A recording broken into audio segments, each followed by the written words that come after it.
Africa Link, c'est une communauté qui, qui part du principe qu'il y a plusieurs convictions. Première conviction, c'est que si on a un avenir souvent partagé avec les pays africains, on a à l'évidence, nous Européens, donc nous Français, donc nous Provençaux, ont un avenir commun avec le continent africain. C'est une évidence pour nous.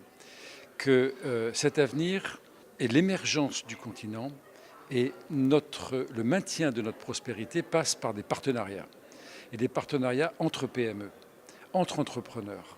Le facteur humain est essentiel et que nous sommes convaincus que c'est l'entrepreneur qui crée la richesse, qui crée la prospérité, qui crée l'équilibre, qui crée la pérennité de nos sociétés. C'est le cas dans nos pays développés en Europe, puisque plus de 50% du PIB est fait par des TPE-PME, que 70% de l'emploi c'est PME.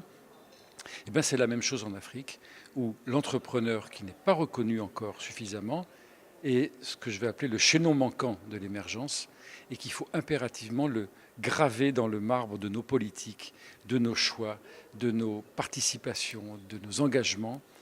L'entrepreneur est le point essentiel de ce qui va se passer en Afrique. Et nous sommes des entrepreneurs, et c'est avec eux qu'on veut faire les choses. Et que ce n'est pas pour eux, mais avec eux.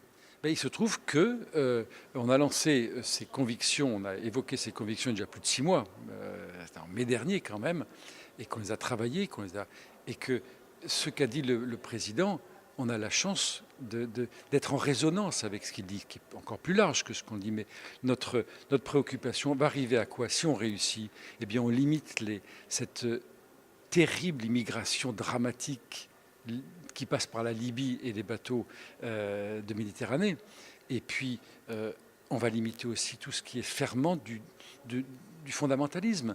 Quelqu'un qui a un travail, un vélo, un toit, une famille, même si c'est moyen, même si ce n'est pas des grands moyens, si c'est ce que le président chinois appelle cette aisance moyenne, il ne va pas se faire exploser. Il ne va pas chercher à traverser le Sahara et aller s'embourber en Libye.